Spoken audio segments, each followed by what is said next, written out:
So the welterweight division officially or unofficially has four champions right now. Terrence Crawford has he's dropped the WBO and the WBA titles down to welterweight, and that should make Brian Norman Jr. the new WBO champ, and Amonte Stanionis the new WBA champ. Mario Barrios is now the WBC champ, and Javon Ennis is the IBF champ. So, with that being said, the welterweight division to me, it's lukewarm. It's kind of stale right now, in my opinion. So, these champions, man, who would be good fights for these dudes, and that's in their respective rankings. Okay, now the WBO would be Brian Norman Jr. Man, I can see a good fight with him. Conor Ben, that's a nice good scrap. These are the top 10 dudes. Uh, Conor Ben, I think that's a good one. The Karen Chukazan fight would be pretty good because it gets to test him out against somebody that's gonna be frustrating and a mover. We like to see boxers fight different styles, and Karen Chukazan, I think he'll give anybody fits because of his movement, man. We like to see how Brian Norman cuts the ring off. You don't really see Norman cut the ring off as much. I mean, he doesn't look like a really aggressive. Brian Norman Jr. is like I don't know, man. I can't put my finger on him yet. He's a very relaxed fighter though, very calm. You look at his face when he fights. He don't look like like much gets to him. He looks very relaxed in the ring. Very good on the ropes fighter, man. He's a great inside fighter. He fights really good off the ropes, man. Really good. Um, but Chukasan probably still give him fits, man. I think he'll give anybody a fit, man. A boxer puncher, he give fits to anybody, I think, man. Especially a pressure fighter that we haven't really seen cut the ring off that good. I think he'll give issues. So good fight for Brian Norman. This is outside of the champions I'm talking about. Obviously, I'd like to see unifications, but I'm talking about strictly who's good fights that's the top 10 ranked in these dudes' respective divisions. Okay, I mean weight sanctioned body. I'm sorry. So Conor Ben and I don't know a lot of these other dudes. I don't know who David Papote is. I don't know these Soliman Kisako. I don't know. I think those are Belgian fighters. I don't know who those dudes are. I don't know who Jin Sasaki is. I know who Giasov is, but that would be an okay fight for him. So maybe Giasov. He's ranked number one anyway. Conor Ben for sure. That's a good scrap for him. And Lexus Rocha, I don't really want to see that. He'll smash Alexis Rocha. So the only fights for Brian Norman that's ranked under him is maybe Conor Ben, Karen Chukasan, and maybe the shock from Giasov dude. That's really it. And Jaron Ennis in IBF rankings. Oddly, Karen is number one again, and he's number one ranked. So I don't know if that's going to be Boots Mando. It should be. I don't know, but likely yeah. But I don't see. No, the funny thing is, I did say I wanted to see Boots rematch Chukasan. I said that a while ago. Are we looking at that? That would be interesting to see what he could do with Boots. How he cuts the ring off against somebody like that. Has he improved in that area? Would love to see that. The 2 slot is vacant in the IBF.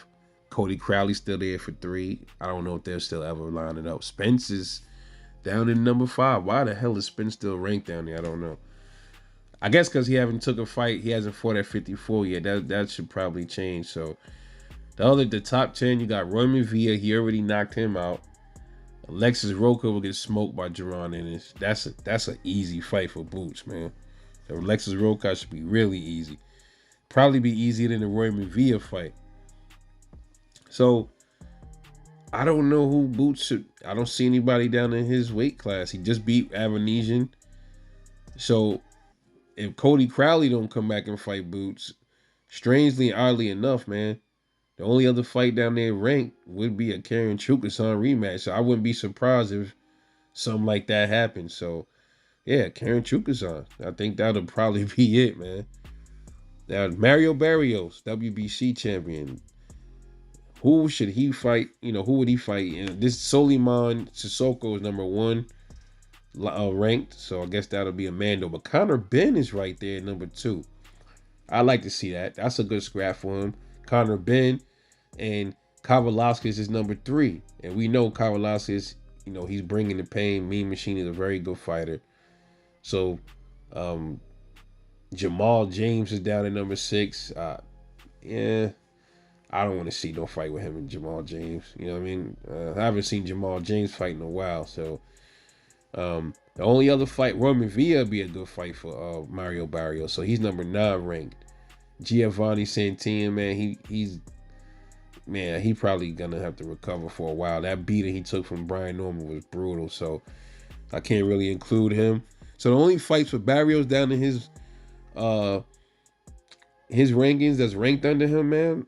Conor Ben, Kavalauskas fight, Roy Villa, and the Sully main dude. I guess because that will probably be his Mando, but it looked like Barrios got some better options down there for him down at the WBC rank. And at my understanding, Jonas down to the WBA. Conor Ben is popping up in all of these sanctioning bodies. He's ranked everywhere. So, damn, he got Robert Guerrero still ranked number 7. The Ghost. Wow. I don't want to see nothing like that, man. I think Stanionis will smoke Guerrero. He's too old, man. Cletus Selden is down there number 10. I would like to see that.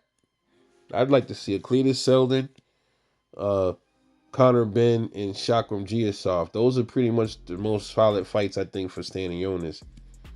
That Conor Ben fight, that'll be good. That's some good smoke right there for Stanionis. So Conor Ben is poking his chest out in all these sanctioning bodies. Conor Ben is number 2 at WBC. He's number 3 at WBA. He is he's not ranked in the IBF though. And he is number 7 in the WBO. So Conor Ben could be potentially, eventually, soon, could probably be facing one of these champions, man. We never know. Because a lot of these other dudes is not really, I don't know who some of these dudes are. But this should be interesting to see how this turns out. Or we just going to get some unifications. And how far off are we from undisputed matchups at welterweight? I would say, we probably about a year out. I'll say a year and a half before we see it undisputed, if I'm right. Or maybe maybe going into 2026, man. That's what my prediction is, for us to finally see another undisputed fight at welterweight. All right, but anyway, let me know what y'all think, man. It's your boy Rebel Life Boxing, man. I'll catch y'all on the next one, and I'm off this.